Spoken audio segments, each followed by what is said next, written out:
Today we're gonna be showing you how to make the Go Vote cocktail. The only vodka you should be using to make this Go Vote cocktail is 50 States Vodka. You can now grab yourself a bottle of this family-owned vodka at Total Wine. And after your stop at Total Wine, you can make the Go Vote cocktail. The blue layer in this cocktail is a mix of coconut cream and blue carousel. Now go grab a shaker and add some fresh strawberry lemonade. Next up, 50 States Vodka. This vodka is made with quality ingredients and organic corn.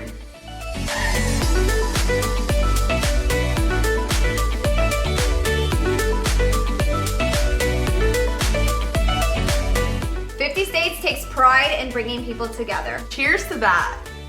United we drink. So good. Do you feel united? I feel so united right now. Yeah, I also feel like going to vote!